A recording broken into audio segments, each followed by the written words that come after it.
तो आज का जो वीसी रखा है इवनिंग, वो इसलिए रखा है कि जो फुल लेंथ टेस्ट 1 था उसमें पेपर 2 का डिस्कस करना है। पेपर 1 के लिए तो शेयर कर दिए थे रिजल्ट्स वगैरह, जो भी आंसर की थी। कुछ एरर्स होंगी बिकॉज ऑब्वियसली यार यूपीएससी में भी एरर्स आती हैं, ड्यूबियस टाइप के ऑप्शंस आते हैं, कुछ भी होता है।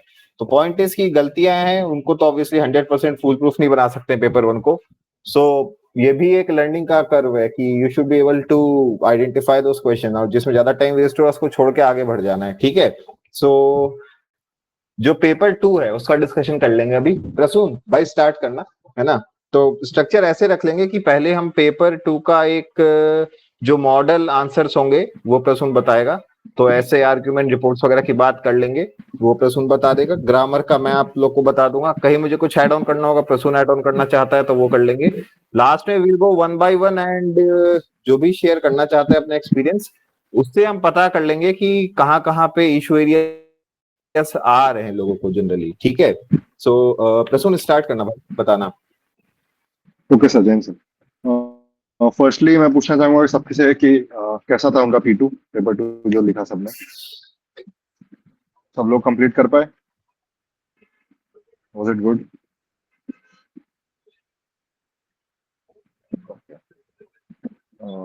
सर मैं अपने भाई का अकाउंट यूज कर रहा हूँ तो उसका नाम आ रहा होगा यहाँ पे। नहीं कोई इशू नहीं है, वो तो कोई ऐसी दिक्कत की बात नहीं।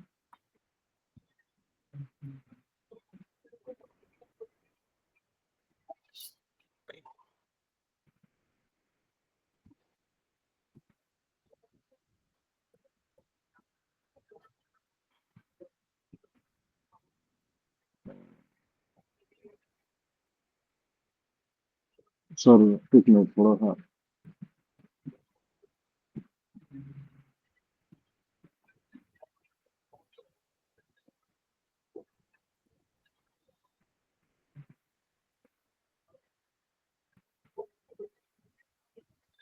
स्क्रीन शेयरिंग ऑन है। जिस ऐप से प्रेजेंट करना चाहते हो बस वो ऐप स्टार्ट में तो आ जाएगा I think. Yes sir.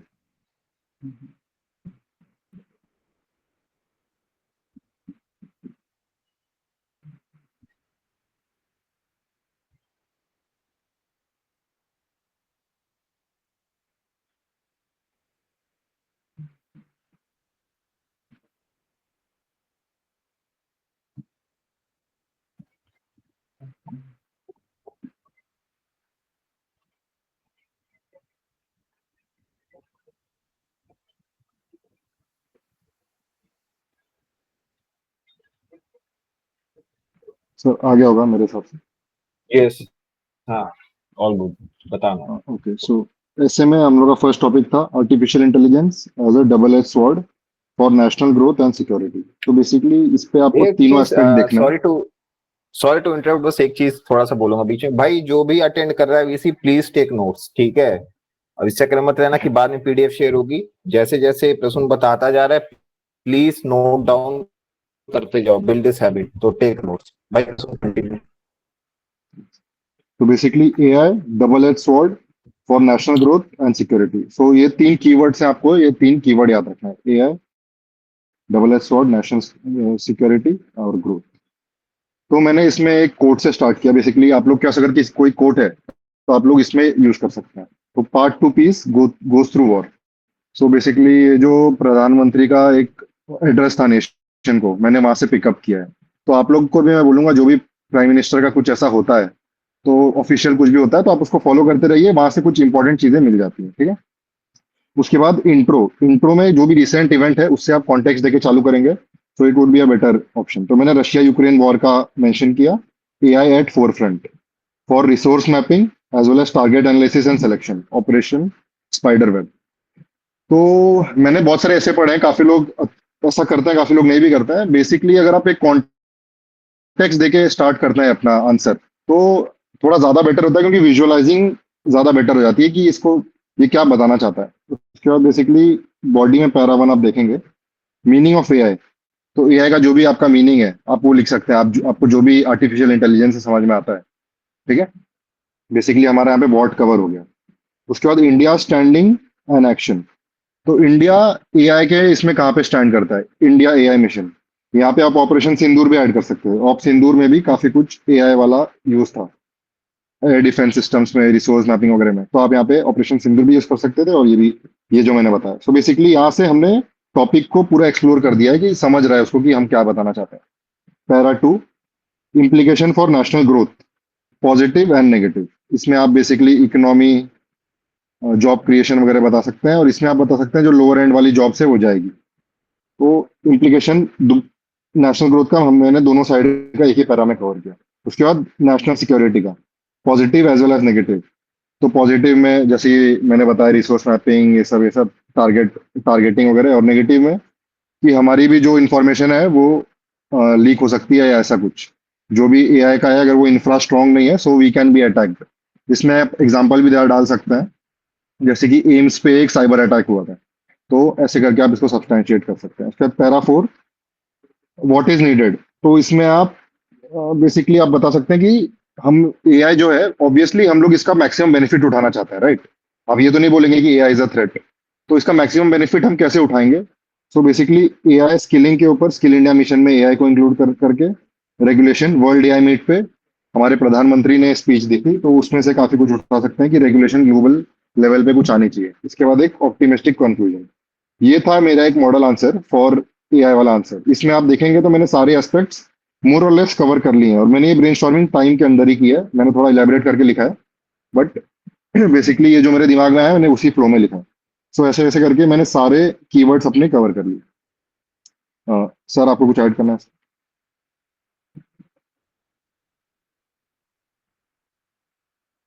Hello.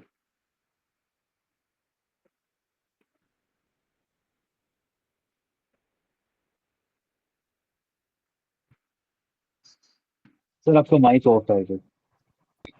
Okay, I think मेरा माइक ऑफ हो गया था। सो जैसे मैं ऐड कर देता हूँ, जैसे प्रसून ने बताया ना कि जो स्ट्रक्चर होना है क्वेश्चन का वो इसमें ही दिया हुआ है। तो स्ट्रक्चर क्वेश्चन में दिया हुआ है। सो तीन कीवर्ड्स हैं, जैसे प्रसून ने बताया, artificial intelligence, growth and security. तो अपने ऐसे को तुम ऐसे स्ट्रक्चर कर सकते हो कि शुरुआत में थोड़ा आर्टिफिशियल इंटेलिजेंस को लिंक करो दोनों चीजों से, देन नेशनल ग्रोथ को कवर करो। अब डबल एस वर्ड है तो मतलब प्लस एंड माइनस देना है, और फिर बाद में सिक्योरिटी कवर करो, प्लस एंड माइनस देना है। इसमें ऑलमोस्ट हर चीज बता दी, but just to give you a broad overview, थोड़ा सा अगर इस टाइप से सोचोगे, एआई में क्या चल रहा है कि नेशंस, जैसे एक टाइम पे दिस न्यूक्लियर आर्म्स रेस हो रही थी कि सब लोग न्यूक्लियर हेड्स बनाने में लगे हुए थे। सेम चीज ऑलमोस्ट अभी एआई में हो रहा है कि हर नेशन चाहता है अपना एआई मॉडल डेवलप करे, जितना अच्छा, जितने बड़े डेटा सेट पे उसको ट्रेन कर सके, जिस जिस एरियाज में उसको डिप्लॉय करना है। So there is kind of a race going on in AI. ठीक है, तो हो क्या रहा है कि even if some nation does not has the resource और is not able to participate in this AI race, वो पीछे छूटता जाएगा, growth, both in terms of growth as well as security. अभी यूएस की एक कंपनी है एंड्योरल डिफेंस, तो उसने AI train submarine, AI based area defence system, ऐसी चीजें बनाई हुई हैं।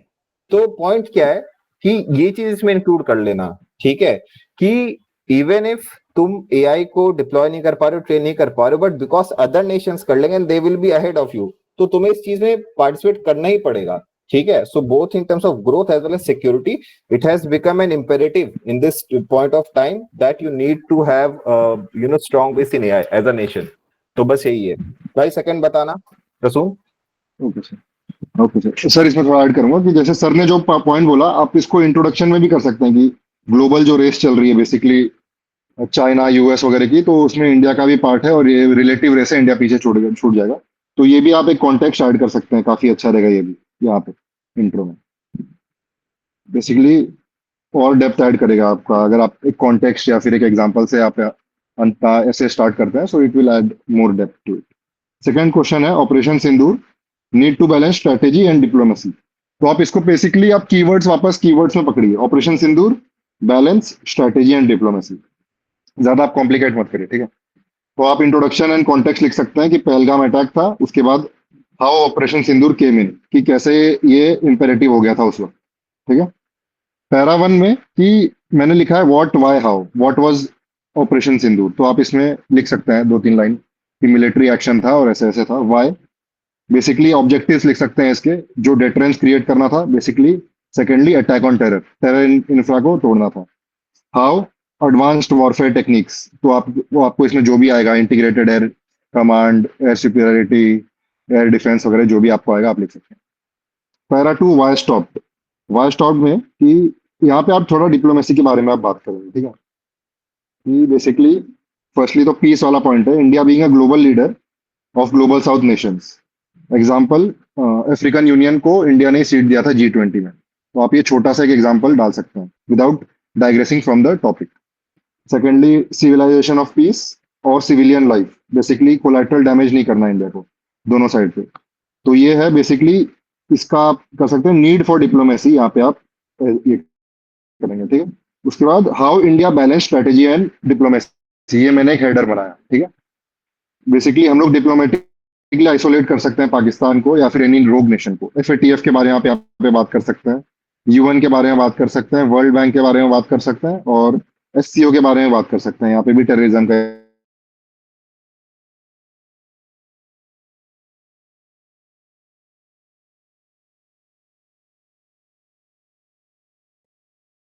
व्हाट इंडिया डिड, अभी तक इंडिया ने क्या किया, सेंड डिप्लोमेटिक मिशंस। तो आप इसके बारे में बात कर सकते हैं। फ्रांस, US हर जगह गया था, और basically it was an all party delegation. तो ये इंडिया की यूनिटी और डेमोक्रेसी की डेप्थ भी दिखाता है। पैरा 4 में आप बैलेंस लाएंगे कि कैसे diplomacy rides on back of a strong military. तो military action was necessary to create deterrence. अब जब डेटरेंस क्रिएट हुआ है तब we can go and talk, we can basically talk and से कि भाई ये जो हमारी डिमांड है, बेसिकली आप टेररिज्म नहीं कर सकते हैं, आप ऑल्टरनेट या फिर नॉन स्टेट एक्टर्स को आप प्रमोट नहीं कर सकते हैं। So this is how military actions will lead way for diplomacy to come in. तो आपको ऐसे इसको एक्सप्लेन करना है बेसिकली। उसके बाद कंक्लूजन में पीस ग्रोथ फॉर ऑल। तो आप ये बता सकते हैं, बेसिकली कंक्लूजन में ये लिखूंगा मैं, साउथ एशिया के बारे में लिखूंगा। South Asia is the least integrated region and has a huge potential to grow economically as well as culturally. तो इसमें इंडिया एक पहल करना चाहता है कि इंडिया पीसफुल पार्टनर बनना चाहता है और नेट सिक्योरिटी प्रोवाइडर बनना चाहता है। इसलिए इंडिया कभी भी एग्रेसर नहीं होता है ऐसी सब सिचुएशन में। सो आप ऐसे करके डिप्लोमेसी और मिलिट्री को एक फाइन बैलेंस करके आप एक ये लिख सकते हैं। सो इसमें मेरे हिसाब से मैंने सब कुछ कवर कर लिया। Sir, do you want to add something? I think almost सारे डायमेंशन कवर हो गए इसमें। बस जब ऐसे लिख रहा है तो बस को ये ध्यान देना है कि देखो, strategy mostly relates to military strategy, ठीक है। तो जो मिलिट्री एक्शन लिया था इंडिया ने उसको लिखना है तुम्हें, एंड उसमें जो तुम्हारी vocab it should reflect your the knowledge of the things, events that had happened. तो उसमें जैसे ये नॉन काइनेटिक वॉरफेयर ये सब हो गया, एंड ये सब लिखना। डिप्लोमेसी में what you need to show कि उसके बाद से गवर्नमेंट जो स्टेप्स लिए, राइट फ्रॉम मतलब ये वाला the holding that Indus water treaty in abeyance, और उसके बाद फिर वो जो सारे नेशंस का विजिट किया, ऑल पार्टी। तो मतलब there is a clear shift. Number 1 shift is कि इफ कोई टेरर अटैक होता है इंडिया पे तो इनिशियली मतलब हम सर्जिकल स्ट्राइक्स वगैरह करते थे, and that too in those areas जो सिविलियन एरियाज में नहीं होते थे, प्लस रिलेटिवली अलग होते थे। बट अब तो उनके कोर में हिट कर रहे हैं because we have that technology. And diplomacy में ये शिफ्ट आ रहा है कि मतलब जैसे एक चीज बोलते हैं ना कि मतलब एक इंटरनेशनल ओपिनियन बिल्ड करने वाला काम, ठीक है। पहले तो क्या होता था कि हम बस फोरम पे इसको हाईलाइट करते थे। Now we have taken a step further और एड हॉक बेसिस, मतलब because this Pahalgam attack happened and then we went for of Sindoor. तो आउट ऑफ वे जाके we are visiting other nations and convincing other nations, heads of nations की भाई ऐसा ऐसा हुआ था and that is why we did this. तो वो वाली चीज है। सो दोनों में इंटरलिंकिंग दिखाना है आपको, स्ट्रेटजी एंड डिप्लोमेसी में। और जैसे बहुत सही बात बोली प्रसून ने कि आपकी जो डिप्लोमेसी है, your military strategy should be able to back that up. You cannot have a effective diplomacy without a strong military। तो वो वाली चीज आ जाएगी, ठीक है। थर्ड कंटिन्यू करना प्रसून। थर्ड है बेसिकली क्लीन है। देखो वो जो तुम पूछ रहे थे ना कि एक क्वेश्चन पूछा है, सॉरी बीच में बोल रहा हूँ। वैसे तो बेस्ट के क्वेश्चंस बाद में पूछ लेना सब। पूछा था ऑफ सिंदूर ऑनगोइंग है या नहीं है, तो वेरी क्लियरली बोला था कि of Sindoor is still ongoing. But वो मिलिट्री लेवल पे वैसा नहीं कि वी आर हिटिंग टारगेट्स और something, but that operation is still going इस टाइप से, ठीक है, टेक्निकली अगर पूछा जाए। Op Sindoor is going on, basically ये डेटरेंस क्रिएट करने के लिए बोला गया है, और ये डेटरेंस क्रिएट भी कर रहा है, बिकॉज हमने क्लियरली अपनी जो स्ट्रेटेजी है वो हमने बताया कि we will not shy down from attacking your core areas also, and we will not separate between terrorist enablers and terrorism. तो ऐसे करके जो जो डेटरेंस के लिए क्रिएट किया है वो आपको डेटरेंस में लिखना है। यहाँ पे मैंने एक एक वर्ड नहीं लिखा है, बट आपको ये सारी चीजें लिखनी है, और प्रधानमंत्री ने काफी क्लियरली जो प्रेस कॉन्फ्रेंस करी थी उसमें ये सब बोला था, तो आप वो सारी चीजें आपको लिखनी पड़ेंगी। इसके बाद थर्ड टॉपिक है clean air is fundamental right not a luxury. ठीक है, सो ये काफी स्ट्रेट फॉरवर्ड था। इसमें सुप्रीम कोर्ट जजमेंट के बारे में आप बात कर सकते हैं, एमसी मेहता केस के बारे में बात कर सकते हैं। बेसिकली ये क्लीन एनवायरनमेंट का था, तो आप इसके बारे में मैंने एक कॉन्टेक्स्ट दिया, मुझे उस वक्त ये याद आ रहा था। उसके बाद दिल्ली का केस स्टडी आप दे सकते हैं। ये बेसिकली इंट्रो की बात कर रहा हूँ कि कैसे दिल्ली में पॉल्यूशन विंटर्स में जो हाल होता है सबको पता है। ठीक है, व्हाट इज क्लीन एयर, अगर आपको डेफिनेशन पता है कि कितना क्या होना चाहिए लेवल, तो आप वो लिख सकते हैं what is clean air basically. ठीक है, secondly, why clean air is fundamental right, basically why is it important? It is important for human resource development, economic development, health, everything. ठीक है, for basic sustenance of life. उसके बाद आप एक point add कर सकते हैं कि इफ नॉट अवेलेबल तो क्या हो रहा है, तो आप एग्जांपल दे सकते हैं कि कैसे दिल्ली में 11 इयर्स तक लाइफ कम हो जा रही है, लोगों की एवरेज लाइफ स्पैन। ठीक है, तो आप ये सब थोड़ा डेटा न्यूज़पेपर से आप ऐड कर सकते हैं, और डेटा नहीं है तो भी आप ये पॉइंट लिख सकते हैं, but data would always be better. Then you can move on to how can clean air be made available for all, तो आप इसमें गवर्नमेंट स्टेप्स के बारे में लिख सकते हैं। गवर्नमेंट ने जो जो स्टेप्स लिए हैं, बेसिकली थर्मल पावर प्लांट का एक टाइमलाइन दिया है कि इतने साल तक ये फेज आउट हो जाएगा, कोल बर्निंग पे, नॉन फॉसिल फ्यूल पे। उसके बाद फार्मर्स का जो बर्निंग था उस पर जो ये क्लीन एयर प्रोग्राम के बारे में आप लिख सकते हैं। What else can be done, अगर आपके पास कोई केस स्टडी है नॉर्वे की या डेनमार्क की, या फिर बेसिकली चाइना ने काफी अच्छा काम किया है, तो आप वो लिख सकते हैं। ठीक है, वे फॉरवर्ड आप इसको लिंक कर सकते हैं भारत @2047। बेसिकली जब इंडिया डेवलप्ड नेशन बनेगा या फिर बनने की जब रास्ते पे जाएगा, so how clean air and environment will play a role. और ये एक लिमिटेटिंग फैक्टर नहीं बनना चाहिए, लिमिटेशन नहीं बनना चाहिए। बेसिकली क्लीन एयर और एनवायरनमेंट रहेगा तो ही ह्यूमन रिसोर्स डेवलपमेंट होगा। और इसके बाद आप कंक्लूड कर सकते हैं। इसमें आप और एक चीज ऐड कर सकते हैं, बेसिकली इफ नॉट अवेलेबल में, कि कैसे बैड एनवायरनमेंट जो रहता है वो वल्नरेबल सेक्शन को ज्यादा बुरी तरीके से इफेक्ट करता है, तो इसमें भी आप एक छोटा एक लाइन ऐड कर सकते हैं। तो basically this is how I will establish की how it is a fundamental right basic for everyone and anyone. Yes sir. I don't have much to add क्योंकि बहुत स्ट्रेट फॉरवर्ड सा है एंड पूरा करंट अफेयर्स बेस्ड ही है, तो ज्यादा कुछ ऐड नहीं करना है, बट मेक श्योर कि उसमें कॉन्स्टिट्यूशन अगर जैसे इज अ फंडामेंटल राइट तो उसको इंक्लूड कर लेना सब लोग। ठीक है, बस इतना ही है। Yes.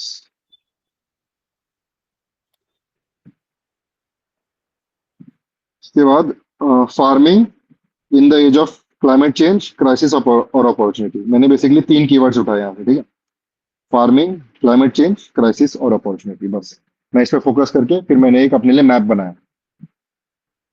Coat, if agriculture goes wrong nothing else will have a chance to go right, MS Swaminathan.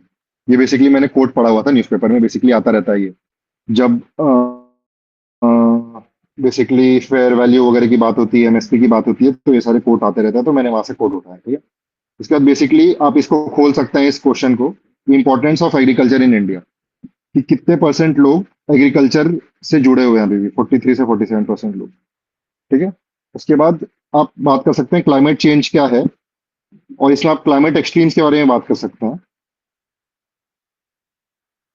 And how climate change is impacting agriculture. अब आपको क्लाइमेट चेंज और एग्रीकल्चर को लिंक करना है। यहाँ पे आपने दोनों स्टैब्लिश कर लिया कि एग्रीकल्चर क्या है, उसका इंपॉर्टेंस क्या है। उसके बाद आपने क्लाइमेट चेंज के बारे में बात किया, और क्लाइमेट चेंज का थोड़ा और ये बनाया, और उसके बारे में और थोड़ा डेप्थ ऐड किया। अब आपको दोनों को लिंक करना है, क्लाइमेट चेंज एंड एग्रीकल्चर को। कोई आपके पास एग्जाम्पल या केस स्टडी है तो आप ऐड कर सकते हैं। मैं महाराष्ट्र का हूं, तो मेरे पास महाराष्ट्र की एक केस स्टडी है इसके ऊपर, तो मैं वो लिख देता कि कैसे महाराष्ट्र में गन्ने की जो खेती है वो जल्दी मैच्योर हो जा रही है, और उसमें जो शुगर कंटेंट है वो कम रह जा रहा है ड्यू टू क्लाइमेट एक्सट्रीम्स। कम दिनों में ज्यादा बारिश हो जा रही है, उसकी वजह से ये जो दिक्कत है, तो मैं ये केस स्टडी ऐड कर दूंगा। ठीक है, in short words, short line, क्योंकि ये सिविल सर्विसेज का ऐसे नहीं है, यहाँ पे सिर्फ आपके पास 3 पेज है। उसके बाद आपको बेसिकली पॉजिटिव ऑप्टिमिस्टिक बातें करनी है कि how can this be mitigated and turned into opportunity. हम लोग ने थ्रेट के बारे में तो बात कर लिया यहाँ पे थोड़ा बहुत कि ऐसा ऐसा होगा, अपॉर्चुनिटी कैसे बनाना है अब उस पर आना है। तो उस पर मैंने फर्स्टली R&D के बारे में बात किया कि कैसे R&D होता है, बेसिकली पूसा इंस्टीट्यूट के बारे में बात कर सकते हैं, उनका कोई आपको डेवलपमेंट पता होगा तो उसके बारे में बात कर सकते हैं। सेकेंडली एग्री स्टार्टअप्स, काफी सारे स्टार्टअप्स आ रहे हैं, अगर आपको उनके बारे में कुछ पता है तो बात कर सकते हैं। शार्क टैंक पे बेसिकली काफी सारे आते रहते हैं एग्री स्टार्टअप्स।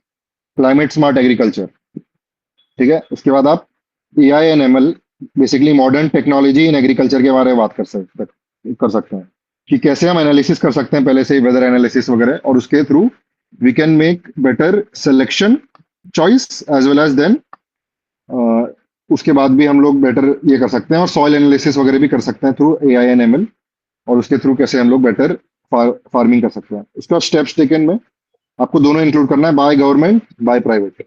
इसमें आप सॉइल हेल्थ कार्ड वगैरह के बारे में बात कर सकते हैं, ठीक है, और जो जो गवर्नमेंट ने कोई स्टेप लिया उसके बारे में बात कर सकते हैं।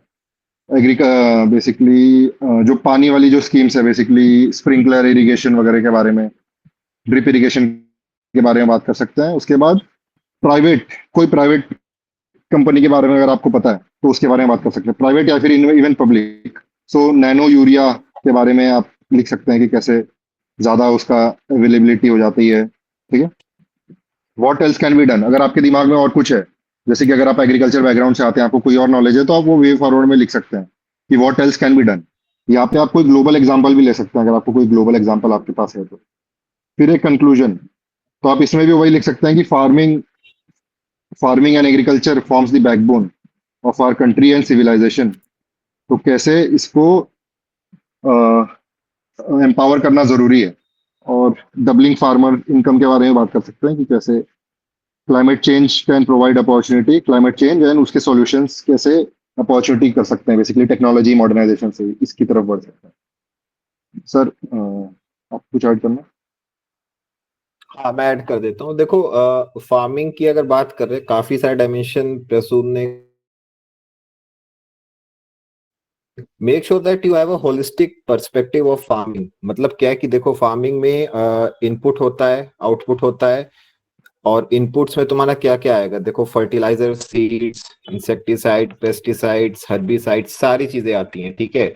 और उसके बाद उसके बीच में टाइम पीरियड आता है। टाइम पीरियड में वेदर इवेंट्स ये सब आ जाएंगे, और फिर आउटपुट में जो तुम्हारा यील्ड आ रहा है एग्रीकल्चर का।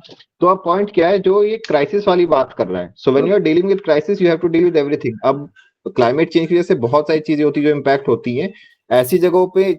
मोस्टली सबको पता है, ठीक है, टेम्परेचर ज्यादा हो जाता है, कभी वाटर ज्यादा आ जाता है, जो रेनफॉल ज्यादा हो जाती है, या फिर हेल स्टॉर्म, ये सब। बट जो सेकेंड ऑर्डर इफेक्ट्स हैं, जैसे हैं ऐसे एरियाज जहां पे कोई एक पेस्ट की स्पीशीज है जो पहले वहां पे नहीं होती थी, बिकॉज ऑफ क्लाइमेट चेंज, अब वो पेस्ट वहां पे आने लगते हैं। So you need to change your accordingly, जो भी तुम्हारे इनपुट्स उनको चेंज करना पड़ेगा। यील्ड कम होगी, जैसे भी बता रहा था कि शुगर कंटेंट कम हो रहा है शुगर केन में, तो तुम्हें फर्टिलाइजर्स इनपुट्स ज्यादा यूज करने पड़ेंगे। अब इन सब का इम्पैक्ट क्या आता है? नंबर 1, इकोनॉमिक कॉस्ट है फार्मिंग की। नंबर 2, ग्लोबल लेवल पे जो आपका एक्सपोर्ट कॉम्पिटिटिवनेस है वो कम होती है। सो ये एक क्राइसिस बन रही है, ठीक है। एंड नंबर 3, तो चलो जो डोमेस्टिक वाले पॉइंट्स वो आप होंगे, अपॉर्चुनिटी कैसे कन्वर्ट कर सकते हो उसको एग्जैक्ट रिवर्ट करके, ठीक है। तो अब पॉइंट क्या आता है कि देखो, सारे नेशंस, जितने भी ट्रॉपिकल नेशंस हैं मेजर, जो भी एक्सपोर्ट कर रहे हैं, खुद कंज्यूम कर रहे हैं, सबके साथ ये दिक्कतें आनी है। So the better you are able to handle all of these challenges. तो फॉर एग्जांपल R&D में इन्वेस्ट करके you are able to develop climate resilient crop variety, तो तुम्हें फायदा है। ऑब्वियसली GMO इंडिया में अलाउड नहीं है, बट लेटर से कि तुम्हारे पास कोई ऐसी वैरायटी है जो बेटर यील्ड दे रही है, तो कॉम्पिटिटिवनेस बढ़ानी है तुम्हें with the use of lesser inputs. तो वैसे अगर सोचोगे तो it will turn into an opportunity, because other nations are not able to compete with you, ठीक है। तो ये वाली बातें हैं। तो नेक्स्ट बताना। यस सर, इसमें सारे सारे लोग एक चीज पे ध्यान रखेंगे, जैसे सर बार बार रिआइटरेट कर रहे हैं, all this is basically relative, ठीक है। अगर हम लोग ये सब चीजें पहले कर लेंगे, so it will turn into an opportunity and we can basically commercialise it and monetise it. तो AI के बारे में, एग्रीकल्चर के बारे में, सब में अगर जो चीज हम कर लेंगे, क्योंकि सब लोग बेसिकली यही चीज ट्राई कर रहे हैं, so it is all relative, अगर हम कर लेंगे so we can turn this into an opportunity. तो आंसर में यह पर्सपेक्टिव आपको इंक्लूड करना है, बेसिकली R&D पे, टेक्स्ट, एग्रीकल्चर स्टार्टअप पे, सब में आपको ये करना है कि if we do this so we can basically monetise it. Fifth है basically tribal identity in a globalising India, preservation और असिमिलेशन। सो वही कीवर्ड उठाइए यहाँ से, ये ग्लोबलाइजेशन, प्रिजर्वेशन और असिमिलेशन, ठीक है। आपके पास कोई कोट है ट्राइबल के ऊपर, ट्राइबल सोसाइटी के ऊपर, तो आप इसमें ऐड कर सकते हैं। मुझे कुछ याद नहीं आ रहा था क्योंकि मैं भी टाइम लिमिट के अंदर ही इसको बना रहा था बेसिकली, अपने मैप को। उसके बाद इंट्रो, कॉन्टेक्स्ट आप दे सकते हैं, what is tribal identity, basically tribal का मतलब क्या है, बेसिकली ट्राइबल का हिस्ट्री एंड इवोल्यूशन, कि कैसे ब्रिटिशर्स के टाइम पे क्या था, उसके बाद फॉरेस्ट लॉ वगैरह के बारे में आप बात कर सकते हैं थोड़ा बहुत, ठीक है। और इवोल्यूशन, ये आपका इंट्रो पैरा 1, दो चीजें हो जाएंगी, ठीक है। अब आपको ग्लोबलाइजेशन के बारे में बात करना है कि ग्लोबलाइजेशन होता क्या है, ग्लोबलाइजेशन इन इंडिया बेसिकली। तो इंटरकनेक्टेडनेस, तो इसमें आप कॉमर्स, इकोनॉमी, कम्युनिकेशन वगैरह के बारे में बात कर सकते हैं, ठीक है। उसके बाद नेक्स्ट पैरा में आपको बात करना है जो है, ऐसे का सीधे आप टॉपिक उठा लीजिए, प्रिजर्वेशन। प्रिजर्वेशन या आइसोलेशन पकड़ लीजिए, आइसोलेशन, प्रोज एंड कॉन्स, ठीक है। जो जो इसके प्रोज हैं, कॉन्स हैं, आप इस पे ब्रेनस्टॉर्मिंग करके आप ऐड करिए। Secondly assimilation, pros and cons, ये आपको लिखना है, ठीक है। गवर्नमेंट का स्टेप, अगर आप गवर्नमेंट का स्टेप देखेंगे तो isolation where needed, Andaman and Nicobar में कुछ ऐसी ट्राइब्स हैं जो अभी तक आइसोलेटेड है, आपको पता होगा उसके बारे में, तो आप ये लिखेंगे, ठीक है, ये एग्जांपल देंगे। उसके बाद असिमिलेशन वेयर आइडियल, जहां पे असिमिलेशन हो सकता है, पॉसिबल है, वहां पे असिमिलेशन किया गया है। कैसे किया गया है, तो आप इसमें अलग अलग स्कीम्स के नाम लिख सकते हैं। Startup, stand up startup India, basically इसमें 50% रिजर्वेशन होता है for SC and ST communities. Mudra loan, इसमें भी रिजर्वेशन होता है। Then digital India, digital India के थ्रू कैसे हर गांव को ऑप्टिकल फाइबर के थ्रू जोड़ा गया है, ताकि जो हमारे बेनिफिट्स हैं इंटरनेट और डिजिटल इंफ्रास्ट्रक्चर के, वो उन तक पहुंचाए जा सके, ठीक है। इसमें कोई और आपका एग्जांपल है तो आप ऐड कर सकते हैं, जैसे मैं एक एग्जांपल इसमें बता देता हूँ। अमेजोन सेल करता है ट्राइबल प्रोडक्ट्स को, एक स्पेशल सेक्शन है उनका ट्राइबल प्रोडक्ट्स को सेल करने के लिए। उसके बाद वन डिस्ट्रिक्ट वन प्रोडक्ट में इनके प्रोडक्ट सेल होते हैं, तो आप इसमें कोई एग्जांपल दे सकते हैं, ठीक है। तो आप ऐसे करके एक बेसिकली आपने एक आर्ग्यूमेंट स्केच किया। अब वे फॉरवर्ड कि व्हाट कैन बी डन, तो आपको अभी एक थिन लाइन ड्रॉ करनी है बिटवीन आइसोलेशन एंड असिमिलेशन, ठीक है। आपको लिखना है कि कैसे बेसिकली पीस मिल अप्रोच होना चाहिए, and slowly by slowly we should include them, piecemeal approach, कैसे स्लोली स्लोली हम लोग को इनको इंटीग्रेट करना चाहिए, keeping in mind their culture and how we should protect their culture and language. तो आप इसमें कॉन्स्टिट्यूशन के भी आर्टिकल्स का यूज कर सकते हैं, आर्टिकल 29, ठीक है। तो वे फॉरवर्ड में आपको ये लिखना है, आर्टिकल 29 वगैरह आप लिख सकते हैं कि कैसे स्लोली गवर्नमेंट को उस पर बढ़ना चाहिए while protecting their language and culture, and उसका सेफ गार्ड दिया गया है, this should be basically enforced well. एक कंक्लूजन ड्रॉ कर सकते हैं आप, ठीक है, कि जो भी बेनिफिट है बेसिकली डिजिटल इंडिया के या ग्लोबलाइजेशन के, we can't basically keep them out completely, so एक उनके पेस पे डेवलपमेंट होना चाहिए and it should come from them also. तो आप ऐसे करके ऐड कर सकते हैं।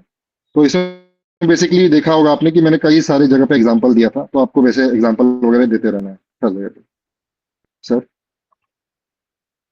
आई थिंक तो सब कवर कर लिया तुमने। बस एक चीज ये बताना चाहूंगा सबको कि अगर तुम लोग ट्राइबल्स के ऊपर कुछ भी लिख रहे हो तो तुम्हारे राइटअप से ऐसा नहीं लगना चाहिए कि ट्राइबल्स भूले पिछड़े छूटे हुए हैं और उनको हमें डेवलप करके अपने साथ ले आना है। Point is that you should have an enabling approach, उनको अपॉर्चुनिटीज देनी so that if they want they can get into the main stream. वो अपॉर्चुनिटी देना जरूरी है। तो उसके लिए जो बेसिक फैसिलिटीज है तुम्हें वो देनी पड़ेंगी, और जितने भी उनके कॉन्स्टिट्यूशनल सेफगार्ड्स हैं, जो एक लीगल उनके राइट्स हैं, वो सब का इम्प्लीमेंटेशन ऐसे करना पड़ेगा so that they are able to realise their potential, उस टाइप से। तो बस उतना ही लिखना जितना प्रसून ने बताया, उसमें कवर हो जाएगा सब, ठीक है। नेक्स्ट कवर कर लेना प्रसून। सर इसी में और एक पर्सपेक्टिव देना चाहूंगा, जैसे सर ने बोला tribals are basically very much connected to the nature, ठीक है। सो वी वांट कि हम लोग एक सस्टेनेबल लाइफस्टाइल जिए, but they are already living it. So कुछ स्कॉलर्स ये कहते हैं कि basically they are more evolved than us. ठीक है, they are more evolved than us because they know the true value of nature. So आप इस पर्सपेक्टिव से भी लिख सकते हैं कि हमें एक ऐसी लाइफ चाहिए जो हम उनसे भी कुछ सीखें, और बेसिकली दोनों की बेस्ट प्रैक्टिसेस मिला के we can move towards a better sustainable life. तो आप ये पर्सपेक्टिव लिख सकते हैं. ये मैंने बेसिकली अपने जीएस के मेंस आंसर में लिखा था, सिविल सर्विसेज में. तो आप ये पॉइंट ऐड कर सकते हैं. Very good point added by sir. Last, strength of a nation lies in the character of its citizen. तो बेसिकली ये स्ट्रेट फॉरवर्ड है. डीपीएसपी के बारे में बात कर सकते हैं या फिर फंडामेंटल राइट के बारे में बात कर सकते हैं आप यहाँ पे. ठीक है, break the statement. What does it mean? ये स्टेटमेंट हमें कहना क्या चाहता है, आपको क्या समझा, पहले आप वो लिखिए ताकि एग्जामिनर को पता चले कि आपको ये समझ गया है and you are not beating around the bush. Secondly, जो ये बोलना चाहते हैं, हाउ इज इट पॉसिबल, तो आप ये लिख सकते हैं. Y needed. वाई नीडेड में आप लिख सकते हैं जैसे कि बेसिकली आप वही पॉइंट लिख सकते हैं कि डेवलपमेंट की तरफ अगर हम बढ़ेंगे तो we need everyone to come along, everyone should do their bit.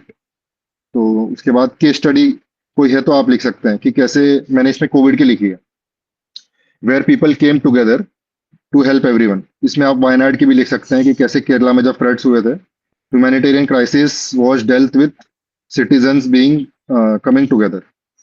How to build this character, तो आप इसमें बता सकते हैं कि कैसे सिटीजन का कैरेक्टर बिल्ड हुआ, कर सकते हैं. कॉन्स्टिट्यूशन से इंस्पिरेशन लेके, कॉन्स्टिट्यूशन में डीपीएसपी है, फंडामेंटल राइट है, फंडामेंटल ड्यूटीज है, आप उससे इंस्पिरेशन ले सकते हैं. सेकेंडली, एजुकेशन से, क्वालिटी एजुकेशन से, मोरल्स थ्रू मोरल एजुकेशन. उसके बाद एक स्पोर्ट्स एक बहुत अच्छा जरिया है जहाँ से कैरेक्टर, स्ट्रॉन्ग कैरेक्टर बिल्ड किया जा सकता है. इसमें मैं लिटरेचर भी ऐड कर देता हूँ. लिटरेचर और इंडिया का जो लिटरेचर है, बेसिकली एंशिएंट लिटरेचर भी बोल लीजिए और मॉडर्न भी बोल लीजिए, खास दोनों, आप ये भी ऐड कर सकते हैं यहाँ पे. गवर्नमेंट स्टेप्स, गवर्नमेंट क्या क्या स्टेप्स ले रही है इसमें, आप ये लिख सकते हैं. ठीक है, तो इसमें स्पोर्ट्स का भी लिख सकते हैं. स्पोर्ट्स में बेसिकली गवर्नमेंट कर रही है खेलो इंडिया, खेलो इंडिया कर रही है. उसके बाद लिटरेचर को भी प्रोपोगेट करने के लिए अलग अलग स्कीम्स हैं इंडिया की. एजुकेशन के लिए है तो आप वो सब लिख सकते हैं. वे फॉरवर्ड में मैंने वही लिखा कि it is needed for developed nation, तो आप ऐसे करके कर सकते हैं. उसके बाद आप कंक्लूड कर सकते हैं, बेसिकली एक ऑप्टिमिस्टिक कंक्लूजन दे सकते हैं. तो this is how you will reiterate your point, या ऐसे का आप हिट कर सकते हैं on the nail. Strength of a nation lies in the character of its citizen. Sir, I think that is sufficient. Sir बस वही है कि फंडामेंटल ड्यूटीज का अच्छा नॉलेज होना चाहिए. वहां से बहुत सारे कीवर्ड्स तुम लोग को मिल जाएंगे, बहुत सारे मिल जाएंगे. सो अब इसमें जो मतलब उस एक तरीका प्रसून ने बताया है, मैं अगर अप्रोच करता तो मैं मतलब आई वुड हैव इंट्रो वगैरह तो लिख लेते. आई वुड हैव टोल्ड कि what makes for character of a citizen. एक आइडियल सिटीजन को कैसा होना चाहिए? Someone who is aware of his rights, aware of his duties, जो legal, moral, ethical compliance ensure करता है अपनी डे टू डे लाइफ में. एंड लास्टली जिसको एक ओरिएंटेशन है क्लियर कि I have to contribute to the nation. तो ऐसे सोच सकते हो कि रिगार्डलेस ऑफ वो किस फील्ड में क्या काम कर रहा है, एक कैरेक्टर ऑफ अ सिटीजन ऐसा होना चाहिए, which obviously is given in your fundamental duties. Basically वही चीज बता रहे हैं. ठीक है, एंड अब जब इसको आगे प्रोसीड करोगे तो strength of a nation, now you can showcase कि एक इंडिविजुअल से माइक्रो, एक इंडिविजुअल हो गया, माइक्रो से मैक्रो कैसे जाओगे. तो how is character of your average citizen building the strength of your nation, तो उस वाली बात कर लें. तो स्ट्रॉन्ग नेशन क्या होता है उसकी बात कर लेना. स्ट्रॉन्ग नेशन में जो तुम्हारे कि भाई उसको एक मिलिट्री, इकोनॉमिकल, ह्यूमन, ये सब सुपर पावर होना, टेक्नोलॉजिकल. ठीक है, इन सब एरियाज में you need leaders, you need followers, you need the bureaucrats, you need technocrats. तो ये सब regardless of your educational qualification, because आजकल का जो प्रॉब्लम है that is not of qualification. आजकल का जो प्रॉब्लम हो रहा है दैट इज ऑफ कैरेक्टर. तो if you have people who are ethically sound, who are you know जिनका एक कैरेक्टर स्ट्रॉन्ग है, so they will be able to perform better. वो तो बात सही है, but they will also have this you know a tint of integrity in their daily life which will lead to obviously a stronger nation. तो बस ये करना कि मैं तो ऐसे प्रोसीड करता, कैरेक्टर ऑफ अ सिटीजन से जाता स्ट्रेंथ ऑफ अ नेशन की तरफ. ठीक है, माइक्रो से मैक्रो, तो वो भी एक तरीका हो सकता है. ठीक है, बाकी तो बता दिया प्रसून ने, सब कुछ कवर्ड है. ठीक है प्रसून, नेक्स्ट बताना. सर इसी में थोड़ा ऐड करना चाहूंगा. जैसे सर ने बताया कि आप एक आइडियल कैरेक्टर के बारे में लिख सकते हैं, आइडियल कैरेक्टर। उसके बाद आप इसको ऐसे भी लिंक कर सकते हैं, इसमें मैं और एक पर्सपेक्टिव बता देता हूँ आपको। जैसे कि जनरल बिपिन रावत ने बोला था 2.5 फ्रंट वॉर, 2.5 फ्रंट वॉर, ठीक है। तो बेसिकली वो बोले थे 0.5 front is within India. तो basically in the evolving 6th generation and 7th generation warfare, citizenry is a spear of warfare. तो कैसे एक जो आइडियल कैरेक्टर होगा, एक स्ट्रॉन्ग कैरेक्टर वाला जो सिटीजन्स होंगे, they would help the nation to fight this war. ये वॉर इंफॉर्मेशन वॉरफेयर हो सकती है या कोई भी किसी भी तरीके की हो सकती है। So how it will help, so ये भी एक आप लिंक कर सकते हैं, जैसे सर ने बताया, तो वैसे करके आप प्रोसीड कर सकते हैं। तो यहाँ पे हमारा ऐसे वाला जो पोर्शन है, जो पार्ट है, वो यहाँ पे खत्म हुआ। तो if anyone wants to ask something, so they can ask, और if they want to tell something.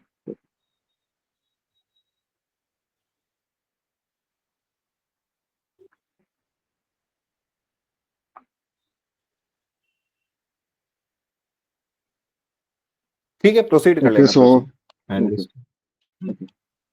Okay, so then I'll be moving towards argument. तो argument में जो क्वेश्चन था basically diplomacy and military posturing के ऊपर था। तो मैंने फर्स्ट आर्गुमेंट ये दिया, डिप्लोमेसी ओवर मिलिट्री पॉस्चरिंग। तो इसमें मैंने पॉइंट्स, बेसिकली रफ पॉइंट्स बनाए। Legitimacy eight global stage, collateral damage on both side, victims of war and generational rivalry. जैसे कि आप इसराइल के केस में देख सकते हैं या पाकिस्तान के केस में भी देख सकते हैं, जनरेशनल राइवलरी। उसके बाद डिप्लोमेसी के थोड़े पॉइंट्स दिए हैं कि how diplomacy is better. Diplomacy can solve issues creatively and permanently, जैसे कि न्यूक्लियर ट्रीटी का आप एग्जांपल दे सकते हैं, या फिर कोई भी आपको सक्सेसफुल ट्रीटी याद आ रही है तो आप एग्जांपल दे सकते हैं। इसमें बेसिकली जितना आप एग्जांपल देते जाएंगे उतना बेटर है। आप इसमें भी एग्जांपल दे सकते हैं, पूंछ का दे सकते हैं कि कैसे इंडिया में भी डैमेज हो रहा था, ठीक है। लेजिटिमेसी एट ग्लोबल स्टेज, तो आप इसमें एग्जांपल दे सकते हैं कि कैसे Russia as an aggressor lost its standing at the global stage. उसके बाद आप लिख सकते हैं इन डिप्लोमेसी एवरीवन और each side wins, there are no losers in diplomacy. ये ऐसा बोला जाता है। तो आप ये 5 पॉइंट आप लिख सकते हैं, ये जो मैंने लिखा है basically somewhat on this lines. उसके बाद इसके बाद है military over diplomacy. Firstly again I will reiterate, diplomacy rides on strong military. अगर आपकी मिलिट्री ही स्ट्रॉन्ग नहीं है तो आप जो बातचीत कर रहे हैं वो आप एनफोर्स ही नहीं कर पाएंगे। आपने सीज फायर वॉलेशन बात कर लिया, पर वो आप एनफोर्स ही नहीं कर पाएंगे। जब आपका दुश्मन आपसे स्ट्रांग हो जाएगा तो वो आपको अटैक कर देगा वापस, ठीक है। तो फर्स्ट पॉइंट तो सबसे मेन ये मैंने लिखा। Secondly, rogue nations don't honour diplomacy, example Pakistan. Rogue nations basically यहाँ पे सेंटर्स ऑफ पावर काफी होते हैं, तो आप यहाँ पे डिप्लोमेसी नहीं करवा सकते हैं। बेसिकली इनके अलग अलग ऑर्गेनाइजेशन होते हैं, पॉलिटिकल पार्टी होती है, सिविल सोसाइटी ग्रुप्स होते हैं, तो आप इसके बारे में बात कर सकते हैं। उसके बाद न्यू एज वॉरफेयर, इसमें आप ग्रे जोन वॉरफेयर के बारे में बात कर सकते हैं एंड नॉन स्टेट एक्टर्स के बारे में बात कर सकते हैं। Example militancy in Kashmir, it was never Pakistan और state actors basically working from the front, they were working from the behind and non state actors were at the front. तो आप उनके खिलाफ कुछ डिप्लोमेसी कर ही नहीं सकते because they don't participate in diplomacy and they don't have any legitimacy. तो आप इसके बारे में बात कर सकते हैं। Last fourthly, diplomatic platforms are weakening. UN के बारे में आप बात कर सकते हैं कि कैसे जो आर्किटेक्चर है यूएन का, that is leaning towards P5। India, आप एग्जांपल दे सकते हैं, इंडिया ने कोई भी रेजोल्यूशन लाया था टेररिज्म के ऊपर कि इसको टेररिज्म घोषित कर दिया जाए, तो चाइना उसको ब्लॉक कर देता है, ठीक है। तो ऐसे ये जो आर्किटेक्चर है दैट हैज बिकम रिडंडेंट, तो आप इसके बारे में बात कर सकते हैं। लास्टली, जो भी डिप्लोमेसी होती है, इन्फोर्समेंट उसका हमेशा एक इशू होता है, चाहे वो कोई भी ट्रीटी हो, कुछ भी हो, एनफोर्समेंट उसका हमेशा एक प्रॉब्लम होता है कि जो भी let's say international court of justice है, उसने कोई डिसीजन दिया तो उसको कौन एनफोर्स करेगा, तो that is always an issue. तो आप इसको एग्जांपल के थ्रू आप बता सकते हैं, जो मैंने एग्जांपल दिया, ठीक है। तो ऐसे करके मैंने 10 पॉइंट इसमें कवर किए, बट आर्ग्यूमेंट में काफी वाइड हॉरिजन होता है। आप लोग ने कुछ और सोचा होगा, एंड अगर ये टॉपिक पे वेट कर रहा है, सो मोर और लेस इट इज सेटिस्फैक्टरी।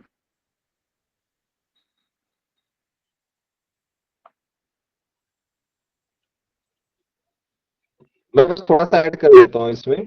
रसूल ने मोस्टली तो सब कवर कर लिया। देखो इसमें आर्गुमेंट में if you will pay attention, इसमें दिया है इन मैनेजिंग बॉर्डर टेंशंस। तो जो भी अपना मेंशन करो उसमें, तो बॉर्डर को इंक्लूड कर लें। And second, you can also talk about the very nature of border, कि देखो you should always keep a clear mind, सभी सभी को एकदम क्लैरिटी होना चाहिए, not every problem has a military solution, ठीक है। सो जो डिप्लोमेसी है that can cater to a wide spectrum of issues, wide spectrum of problems, and military solution can be held only for military problems, ठीक है। तो border पे you can have different types of border, India Pakistan, India Bhutan, India Bangladesh, India Nepal, हर border पे कोई ना कोई issue है, तो you can not have a military solution for every border, तो this will also make up for a point, ठीक है। जो आई थिंक अच्छा पॉइंट है, तो कर लेना उसको इंक्लूड। तो दैट इज इट। अब सेकंड डिस्कस कर लेना कसम। Okay sir. सर इसमें एक चीज मैंने ऐड नहीं की थी, इंट्रोडक्शन। बेसिकली आपको इंट्रोडक्शन और कंक्लूजन भी लिखना है, उसको आप जितना शॉर्ट रख सकते हैं उतना बेटर होगा। और जब आप पेपर आप पढ़ेंगे ना पूरा, जब आपको आपके पास क्वेश्चन पेपर आएगा तो आपको दिखेगा कि जो भी रिसेंट कॉन्टेक्स्ट में चीजें चल रही हैं, क्वेश्चंस जो आए वो वहीं से उठ के आए। तो आपको यहाँ पे रिसेंट कॉन्टेक्स्ट ऐड कर देना है। अगर आपको ऑप सिंदूर के बारे में बात करना है तो वो कर सकते हैं, या फिर कोई ग्लोबल स्टेज के बारे में बात करना है तो वो कर सकते हैं, but op Sindoor would be a more appropriate thing to talk about here, ठीक है। जो भी रिसेंट कॉन्टेक्स्ट में चीजें हैं आप उनको टेम्पर डाउन करके आप लिख सकते हैं। जस्ट आपको मतलब अच्छे से उसको इन 2-3 लाइंस बस आपको मेंशन कर देना है, ठीक है, so that we can start with it. Lastly आपको एक कंक्लूजन भी करना है। जैसे सर ने बताया कि बॉर्डर जो होते हैं काफी अलग अलग तरीके के होते हैं, काफी ट्रिकी होता है। जो बॉर्डर वाला जो सिचुएशन होता है वो काफी ट्रिकी होता है। So not always there is a military situation, military solution. Basically अगर आप बीएसएफ का बॉर्डर देखेंगे, जो बीएसएफ गार्ड करती है बांग्लादेश बॉर्डर, लिटरली पीपल के जो फार्मिंग लैंड्स है that is up to the border. So वहां पे मिलिट्री एक्शन आप नहीं कर सकते हैं, बिकॉज इंटरकल्चरल कनेक्ट है दोनों साइड पे। तो आपको वैसे करके थोड़ा सा क्रिएटिव डिप्लोमेटिकली सॉल्यूशन करना पड़ता है, ठीक है। तो आप इसके बारे में कंक्लूड करके 2-3 लाइन लिख सकते हैं। आप इसमें पूरे ऐसे में कहीं तो फ्री मूवमेंट रेजिम के बारे में बात कर सकते हैं, जो इंडिया और म्यांमार के बीच में है, ठीक है। Secondly, migration from rural to urban areas is a threat to India India social fabric. Basically इसमें आपको क्वेश्चन समझना है कि माइग्रेशन के बारे में बात हो रही है, जो सोशल फैब्रिक है, जो कल्चर वगैरह जो हम बोलते हैं, रीति रिवाज, या फिर जो चीजें चली आ रही हैं सालों साल से, जो रूरल एरिया में भी प्रोटेक्टेड है, वो अंडर थ्रेट है। क्वेश्चन की डिमांड ये है। तो आप बेसिकली उसके बारे में थोड़ा बात कर सकते हैं कि कैसे जो रूरल इंडिया है that is a protector of our culture, protector and enabler of our culture. फिर आप आर्ग्यूमेंट्स फॉर लिख सकते हैं कि मैंने जो लिखा कि how it is a threat. Ghost villages के बारे में बात कर सकते हैं, जिसका एग्जांपल मैंने दिया उत्तराखंड में। बेसिकली पूरे पूरे विलेजेस खाली हो गए हैं because people are moving towards urban areas. Feminisation of agriculture and manual work. उसके बाद thirdly, feminisation of old age. जो भी जवान वहाँ के हैं, able bodied young male, they have went to urban areas for earning money. Losing older rituals and practices. इसमें अगर आपके पास कोई लोकल एग्जांपल है तो आप दे सकते हैं। उसके बाद loss of culture, language being extinct. ये एक हिंदू में आया था कि many languages are being extinct because उनके स्पीकर्स ही नहीं बचे हैं। Either they have moved out और they have stopped speaking. So आप इसके बारे में कर सकते हैं कि how migration is threatening our rich diversity. इसके बारे में आपके पास कोई एग्जांपल होगा तो बेटर है। मैंने हिंदू में पढ़ा था तो I had something on it. Argument against, कि बेसिकली कैसे अर्बन एरियाज से वैल्यूज आती हैं रूरल एरिया में। Basically open mindedness, autonomy, modernisation, ठीक है। एग्जांपल दे सकते हैं आप कोई भी। Secondly, breaking social levels. Like अगर आप कोई अर्बन एरिया से जाता है, सो कॉस्मोपोलिटियन सोसाइटी होती है यहाँ पे, डिस्क्रिमिनेशन वगैरह इतना नहीं होता है। So this is basically then transfer to rural areas. Emphasis on education and health care. अगर आप देखेंगे, so this values are basically transform from urban to rural. तो अब इसमें कोई एग्जांपल है तो आप दे सकते हैं, रूरल एग्जांपल कोई आपके पास है तो। उसके बाद strengthening social fabric by values of unity, ठीक है। Women empowerment through education. और इसमें कोई एग्जांपल है कोई सेल्फ हेल्प ग्रुप का तो आप कर सकते हैं, या फिर कोई startup. Basically many startups in urban area are recruiting rural women because basically artisanship होती है उनके पास, and wages are also on the lower side. So this is how economies of scale can be brought in, ठीक है। आप इसमें conclude कर सकते हैं कि कैसे with urban values and rural culture or social fabric as a India can be strengthened. तो आप इसको एक अच्छे से कंक्लूड कर सकते हैं 2 लाइन सर। देखो, जो टॉपिक है उसको पहले थोड़ा सा समझ लेना सब लोग। सिंपल सी बात है कि जो माइग्रेशन है it happens from rural and it is threatening social fabric of India. तो अज्यूम मत कर लेना कि अर्बन एरियाज का सोशल फैब्रिक थ्रेटन हो रहा है, ठीक है। सो ऑब्वियसली जो इंडिया का सोशल फैब्रिक है that is composed of both urban areas as well as rural areas. अब तुम्हें दिखाना कि माइग्रेशन कैसे अफेक्ट कर रहा है इसको, तो यू कैन, एक जैसे गांधी जी का कोट है कि India resides in its villages करके, तो उससे स्टार्ट कर सकते हो। एंड इसमें जब तुम माइग्रेशन की बात करो, जस्ट मेक श्योर कि जैसे एक पुश फैक्टर होता है और एक पुल होता है, दोनों पे ध्यान देना है। पुश फैक्टर में दिखा दो कि लोग विलेजेस को क्यों छोड़ रहे हैं, पैसा नहीं है, फैसिलिटीज नहीं है, एजुकेशन नहीं है। अब सिटी में जा रहे हैं तो जा रहे हैं, ठीक है, उसकी वजह से क्या दिक्कतें आ रही हैं। यू कैन मेंशन कि बिकॉज लोग पैसे की वजह से सिटी जाती हैं, मतलब सिटी जाते हैं from rural areas, but that in turn what it does is it supplies cheap labour to the city as well. तो कोशिश ये करनी है कि दोनों साइड को दिमाग में रख के ही इसको पूरा लिखना है। एक आर्गुमेंट भी बना सकते हो कि बिकॉज जो रूरल एरिया से आते हैं they are not well verse with the lifestyle of city, वो कोप अप नहीं कर पाते हैं, they engage into crimes, drugs and all of this. But उसका काउंटर ये दे सकते हो कि भाई उनके पास तो वैसे ही पैसे नहीं है, how can they indulge in. तो बहुत सारे डायमेंशंस हैं, it's a pretty straight forward thing. दिमाग में बस ये रखना है कि व्हेनेवर यू आर राइटिंग बस वो रूरल एंड अर्बन दोनों इंक्लूड कर लेना। तो ऐसे हो गया, आर्गुमेंट हो गया, रिपोर्ट हो गया। Now I will want someone from the members. भाई तुम लोग एक कोई ऑप्ट करो and just go through every grammar question. कौन करेगा वो भाई? Who is that daredevil जो आएगा एंड सारे क्वेश्चंस डिस्कस करेगा? बताओ, raise a hand someone, otherwise मैं पिक कर दूंगा, फिर जबरदस्ती करना पड़ेगा।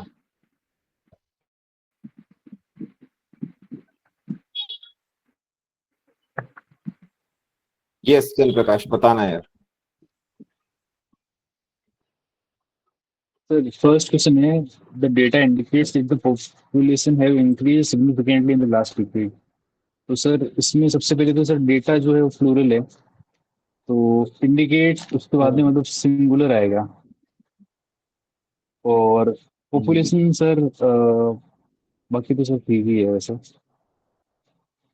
और सर पॉपुलेशन हैज इसमें इंक्रीज करेक्शन आएगा जो है वो है द बिकॉज डेट। देखो जो करेक्शन है वो the data indicates that the population has increased, have increase दिया हुआ है ना, उसको हैज इंक्रीज्ड करना है, ठीक है। प्रसून अगर तुम्हारे पास हो तो स्क्रीन शेयर कर सकते हो क्या इसको? Otherwise I will try to share the screen and questions एक बार दिख जाए सबको, ठीक है। जस्ट वेट अ सेकंड, मैं करता हूँ। सर मैं करता हूँ। हाँ कर देना प्लीज। आई जस्ट वांट कि एक बार क्वेश्चंस डिस्प्ले हो जाए।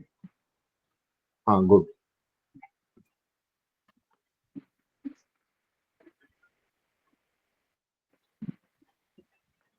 ठीक है। चंद्र प्रकाश बताना। तो फर्स्ट वाला था the data indicates that the population have increase significantly, तो इसमें हैज इंक्रीज्ड आना चाहिए, ठीक है। सेकंड बताना। सर सेकंड में sir each of the students लिखा है, तो उसके बाद में सर वो सिंगुलर वर्ब आएगा, तो वो हो जाएगा, उसमें वर्ब नहीं आएगा। हाँ तो करेक्ट है, ईच ये ऑफ द दिक्कत है। स्टूडेंट्स वाज आस्क्ड, ठीक है। देन आगे। और तो उसके बाद में आस्क टू कंप्लीट देयर नहीं आएगा, इसमें फिजी हर आएगा बिकॉज ये भी सिंगुलर ही है स्टूडेंट्स। तो क्योंकि देयर सर प्लूरल के लिए आता है बाद में, तो फिजी हर आना हाँ चाहिए इसके ईच बाद ऑफ में। द स्टूडेंट वाज आस्क्ड, ठीक है। जी सर। और थर्ड में sir neither the employer not the employees want, because sir मतलब वांट्स नहीं होगा, तो वांट्स की जगह वांट होगा सर इसमें। हाँ ठीक है। और ये तो सर स्ट्रेट फॉरवर्ड ही है। The number of students who have, तो उसमें द नंबर ऑफ स्टूडेंट मतलब द नंबर का पूछा है, तो उसमें do who have gone abroad is increasing. तो सर इसमें आर की जगह इज आएगा because the number of students पूछा है, मतलब द नंबर हाँ स्टूडेंट्स का नहीं ठीक नंबर है, का बोल रहा है, तो उसमें आर की जगह इज इसमें आएगा। बस ये हो जाएगा gone abroad is increasing every year, ठीक है। नेक्स्ट बताना। और सर फिफ्थ में इफ आई वर यू, क्योंकि ये अपन इमेजिनेशन सेंटेंस है, इमेजिनरी सेंटेंस है, तो इसमें आई वर यू आएगा। और फिर हाँ, बाकी तो I if would I clear were the you I exam. Would clear the exam. ठीक है, सही है। इसके बाद में सर एफिमेरल का ये कि something which is short lived, मतलब एफिमरल क्या जो, होता है बताओ? तो सर लंबे टाइम तक नहीं चलता, मतलब शॉर्ट लिव्ड होता है, कुछ टाइम के शॉर्ट लिए लिव, चलता है। हाँ। जैसे कि पेनिनसुलर ठीक है, rivers are ephemeral in nature, मैंने तो ये लिखा था। क्या लिखा था? Sir peninsular rivers are ephemeral in nature. Peninsular मतलब गलत है वैसे, सारी पेनिनसुलर रिवर्स नहीं है एफिमरल। एफिमरल के you can also use a figurative sentence, इस टाइप से दिखा सकते हो कि you met someone on the railway station and that led to ephemeral friendship, जब तक थे तभी तक चली। ठीक है, नेक्स्ट बताना। सर गारमेंट का मतलब होता है the person who Yeats lot, Yeats a lot मतलब जो ज्यादा खाता है। तो नहीं, जो ज्यादा खाता नहीं है। Government is someone who is interested in eating good food, वो होता है। ठीक है, गवर्नमेंट ज्यादा खाने से रिलेशन नहीं है इसका। तो सेंटेंस क्या बना सकते हो कि someone is your friend and he likes eating only in the upscale restaurant, so he is a government. ठीक है, my government friends likes eating only in the upscale restaurants, तो ये हो गया। ठीक है, नेक्स्ट बताना। नेक्स्ट सर ऑब्सकेट, तो उसका मतलब होता है ऑब्सक्योर, मतलब विच इज नॉट क्लियर। तो हम्म, मैंने तो ये लिखा था सर कि the project was obfuscated due to administrative hurdles, मतलब इट वाज नॉट क्लियर। ठीक है, ये भी लिख सकते हो the military briefing obfuscated the tactical steps. ठीक है, आगे बताना। एक है सर रिकैल्सिट्रेंट, हम्म, इसका सर लिखा तो था मैंने। क्या? रिकैल्सिट्रेंट मतलब होता है सर जो डीट हो, मतलब which which do not abide by laws, और मतलब ऐसे। तो मैंने जो कुछ सेंटेंस सुनता लिखा नहीं था हो कि बात। ठीक है, हाँ। Despite the principal's warning he was recalcitrant and came late. या फिर ऐसे the recalcitrant citizens disobey the traffic rules, इस टाइप से भी लिख सकते हो, जो मतलब अथॉरिटी या कानून को फॉलो नहीं करते। ठीक है, नेक्स्ट बताना। नेक्स्ट है सर एपरसेप्शन। एपरसेप्शन मतलब sir I think what we perceive as a moral value kind of something, मतलब मेरे को भी समझ में नहीं आया था पूरा। तो परसेप्शन थोड़ा सा डिफिकल्ट है। इसका मतलब क्या होता है कि तुम इंट्रोस्पेक्ट करते हो and that generates your self consciousness, तो वो होता है अ परसेप्शन। ठीक है, तो यू कैन राइट कि a person who indulges in a perception is clear of his personal moral social values, type इस टाइप से लिख सकते हो। ठीक है, नेक्स्ट बताना यार, फ्रेजल वर्ब्स। तो उसके बाद में फ्रीजल वर्ब से, तो अकाउंट फॉर मतलब someone who is responsible for. तो मैंने लिखा था फिर इसका we should account for our own mistakes, so we should be ठीक है, responsible for our own mistakes। Get over का सर उस टाइम मेरे को दिमाग में नहीं आया था, तो गेट ओवर का मतलब सर अभी मैंने देखा था, तो उसका है कि लाइक रिकवरिंग फ्रॉम इलनेस और recovering from a loss kind of something. Get over का तो सबको आना चाहिए था। Getting over from you breakup, सबने गर्लफ्रेंड्स बॉयफ्रेंड्स बनाए होंगे भाई, इतना स्ट्रेट फॉरवर्ड मिस कर दिया। ठीक है, सर नेक्स्ट उस बताओ। टाइम मतलब आया। ब्रिंग अबाउट मतलब sir something goes to happen, we should bring about changes in our daily routine to make it effective. ठीक है, बेल आउट का मतलब सर हिंदी में है कि मतलब खारिज करना, उसको मना करना। नहीं नहीं, बेल आउट का मतलब होता है बचाना, रेस्क्यू करना। ठीक है, the US fund bailed out Pakistan from a financial collapse, इस टाइप से। ठीक है, नेक्स्ट जी बताना। सर। मेकअप। सर मेकअप का तो अ, मैंने लिखा था कि few actresses do extensive makeup in their movies, मतलब सर नहीं ये भाई, ऐसा ये वो वाला मेकअप थोड़ी है, सजने संवरने वाला मेकअप मतलब होता है to make something as an excuse. ठीक है, तो generally you make up traffic jam as an excuse for being late.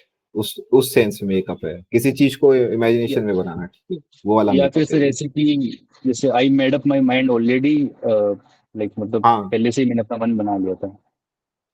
मतलब you have to act now so make up your mind, this will be the correct usage, ठीक है। हाँ, जी sir. Next बताना भाई, plural.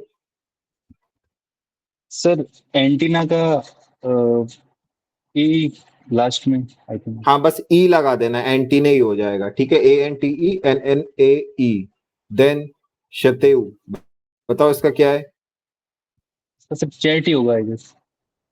नहीं, it's a French word, last में x लगाना है, ठीक है, शतेउक्स हो जाएगा। देन एल्यूमनस का एल्यूमनाई हो जाएगा, ALUMNI। क्राइसिस का बताओ। क्राइसिस का सर ये लग जाएगा, crisis.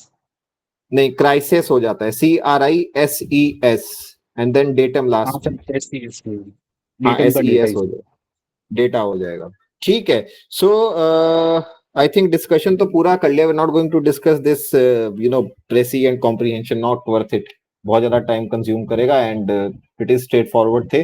So I just want कि जैसे जिन लोगों ने अटेम्प्ट किया था, I just want your 1 minute monologue, and अपनी लर्निंग्स बताओ जल्दी जल्दी कि क्या सही हुआ, क्या गलत हुआ, एंड क्या सीखा तुमने। चलो चंद्र प्रकाश, तुम बताओ, 1 मिनट से कम में बताना है। सर मेरी लर्निंग तो यही थी कि मतलब सर मेरे को टाइम रिड्यूस करना पड़ेगा स्ट्रक्चर करने में अपने एसेज और बाकी राइटिंग्स में भी। हम्म, और बाकी सर टाइम मैनेजमेंट तो ठीक ही था सर। पेपर वन में ये था कि मतलब जैसे कि थोड़ा सर मतलब पढ़ने में मैं मतलब किसी क्वेश्चन को 2 बार पढ़ रहा था मैं, तो सर उसको मैं आई थिंक थोड़ा फोकस बढ़ाना पड़ेगा मेरे को उस पर। हम्म। और ठीक है, दैट्स इट, हो गया। सूरज, तुम बताओ। सेम सर, टाइम मैनेजमेंट वही करना है। और सर बहुत टाइम है सर, वैसे ही हुए। ठीक है, टाइम मैनेजमेंट करना है, यू लेफ्ट आउट 2 essays भाई, अगली बार मत करना, ठीक है। प्रसून ने बोला है रिपोर्ट्स पेंडिंग है, यार रिपोर्ट्स ठीक है, इट्स मतलब कितना ही डिस्कस करेंगे अब, ऐसे कर ले, आर्गुमेंट कर ले, may be next time will discuss reports also, but अभी तो ऐसे ही प्रोसीड करते हैं, ठीक है।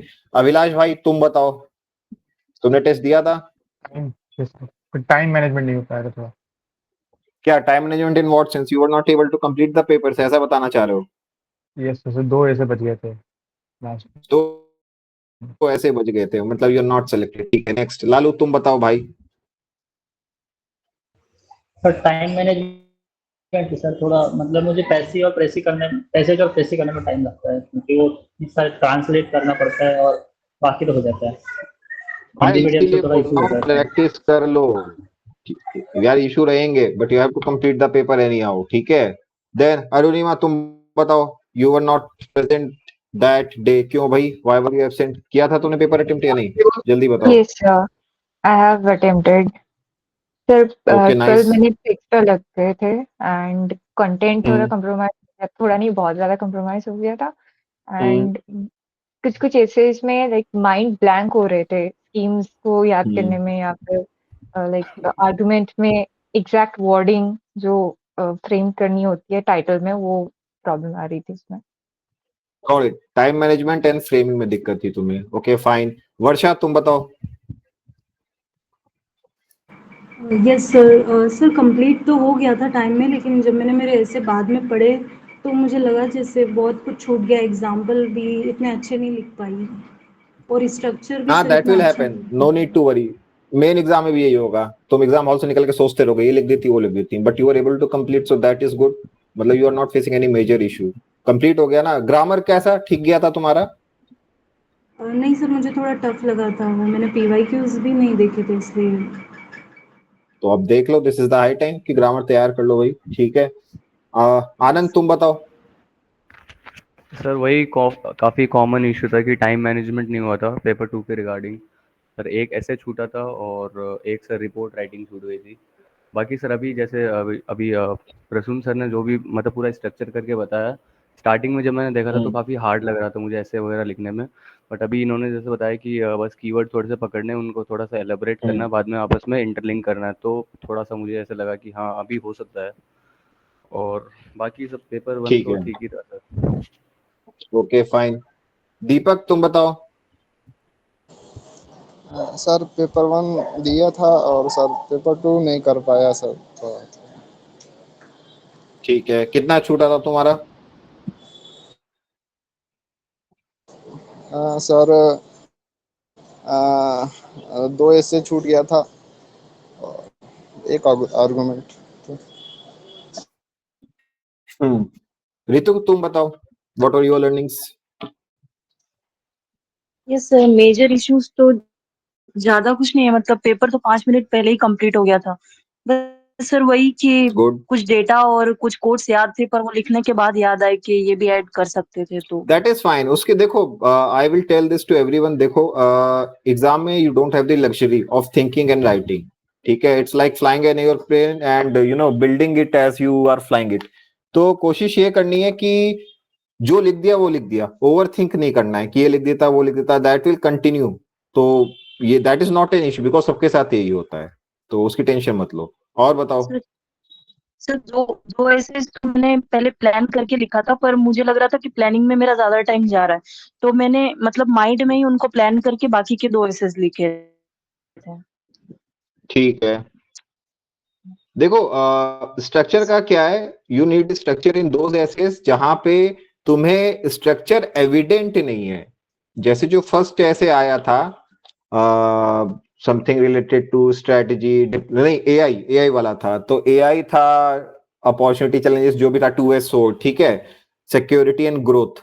तो इसमें structure is very self evident, तुम्हें दिख रहा है एआई पे लिखना है, ग्रोथ के ऊपर लिखना है plus and minus, and then security के ऊपर लिखना है plus and minus, then you have to give a conclusion.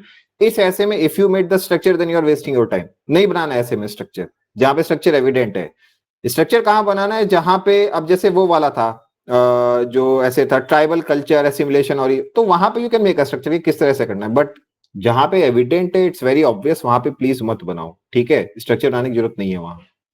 और कोई इशू? नहीं सर, और कोई इशू नहीं है। ठीक है, गुड। जितेंद्र तुम बताओ। Sir good evening. Sir paper 1 के अंदर सर गुड कुछ इवनिंग। जैसे फ्लो के अंदर सर काफी सिली मिस्टेक्स हो गई थी और 7-8 जो है नेगेटिव मार्किंग ज्यादा हो गए थे। और पेपर 2 के अंदर सर एक ऐसे छूट गया था कंप्लीटली और आर्गुमेंट एक आधा रह गया था। बाकी सर स्ट्रक्चर वगैरह फ्रेम कर पा रहा था मैं, बाकी ठीक था सर। ठीक है, तुम्हारा पेपर 1 में देखो नेगेटिव कम करना एंड एक्यूरेसी बढ़ानी पड़ेगी। आई थिंक यू हैड जी सर। 28 नेगेटिव, बहुत ज्यादा है। जी सर यू जी कैन सर नॉट जी sir. Afford to have more than 5 6 7 negative, से ज्यादा हिट नहीं करना है, बिकॉज फिर वो दिक्कत करता है। Because number 1 you are attempting that question which you should not have attempted, and number 2 तुम उसमें जी माइनस सर। मार्किंग भी इनकर कर रहे हो। तो सर इसको थोड़ा सा भी कर लेना, अभी भी we will have 4 more mock test, strategy बना लेना। एंड लास्ट में I will you know just conclude by saying कि देखो भाई, किसी को भी अगर पेपर छूट रहा है, किसी का भी ये इशू आ रहा है, तो भाई step up your efforts, paper छोड़ना नहीं है। अब आइडेंटिफाई करो कि कहाँ पे दिक्कत आ रही है। Are you spending time in thinking more? तो नहीं, लिखो ज्यादा, सोचो कम। एंड नंबर 2, तुम्हारी राइटिंग स्पीड ही ओवरऑल कम हो सकती है। तो ऐसे कितने लोग हैं जिनको लग रहा है कि हमारी राइटिंग स्पीड ही कम पड़ रही है पेपर 2 के लिए? ऐसे कितने लोग हैं? Anand, Suraj, I think only 2 people have raised hand. तो देखो जितेंद्र भाई, देखो राइटिंग स्पीड इंक्रीज हो सकती है बिकॉज अभी फुल लेंथ प्रैक्टिस कर रहे होगे, ठीक है? राइटिंग स्पीड का मैं उसको डील करने का क्या तरीका है कि जब तुम ग्रामर पोर्शन और प्रेसी ये वो सब कर लेते हो, जो पोर्शन इजी है उसको जल्दी जल्दी निपटाओ, ठीक है? और जब ऐसे राइटिंग में आते हो तो मेक श्योर नंबर 1 की you attempt all the essays. 300 words में लिखते हो तो बहुत अच्छी बात है, नहीं हो पा रहा तो keep the essay short and crisp, ठीक है? अदरवाइज वो प्रॉब्लम हो जाएगा, छोड़ना नहीं है कुछ भी, ठीक है? पेपर 2 में that is the bottom line. Prasoon तुम कुछ ऐड करना चाहते हो?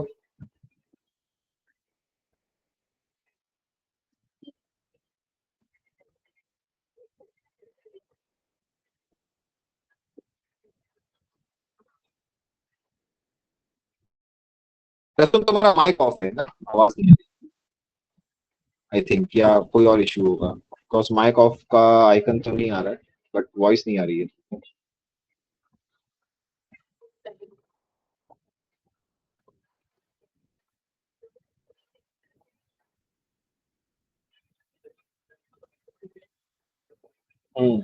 माइक का इशू होगा, ठीक है, नो इश्यूज, फिक्स कर लेना उसको।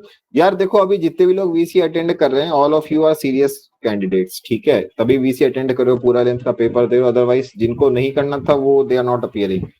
तो अब क्या टाइम बचता है, जो अभी लेस देन 1 मंथ बचा है, इसमें बस प्रैक्टिस करो, इशू एरियाज आइडेंटिफाई करते रहो, उसको रेक्टिफाई करते रहो। पहला मॉक टेस्ट देने से काफी सारी चीजें सीख ली होंगी, नेक्स्ट टाइम जब देना तो प्रॉपर प्लानिंग के साथ आओ, ठीक है। एंड मेक श्योर कि नंबर 1 पेपर 1 में you do not spoil your score by over attempting. I am satisfied with paper 1, पिछले साल उल्टा था, I was satisfied with paper 2, इस साल I am satisfied with paper 1, जो भी है।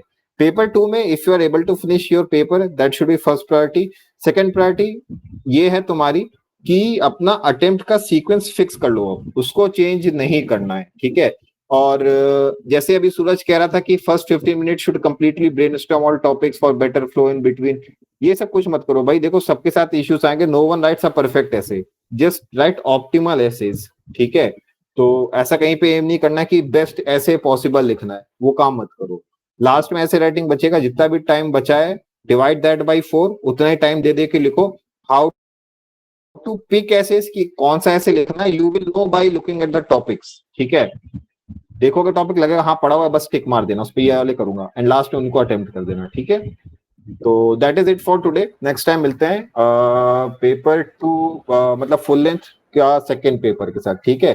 तो रिवाइज करते रहो, तैयारी करते रहो, डिस्ट्रैक्ट मत होना, किसी को खराब फील हो रहा है तो ऑब्वियस है प्रेशर का टाइम आ रहा है सभी के लिए, तो just keep working hard and we meet next time, ठीक है। सो यार thanks for attending Prasoon, thanks for elaborating on everything, and that's तो यार मैंने बहुत क्लियरली मेंशन की हुई है, इसमें क्या कंफ्यूजन है यार। इज आस्किंग अबाउट डेट्स, 11 जुलाई को है नेक्स्ट पेपर, ठीक है। तो लेट्स मीट देन, ठीक है, 11 को paper and then maybe 12th या उसके बाद किसी दिन डिस्कस करते हैं। Okay bye, take care, good night.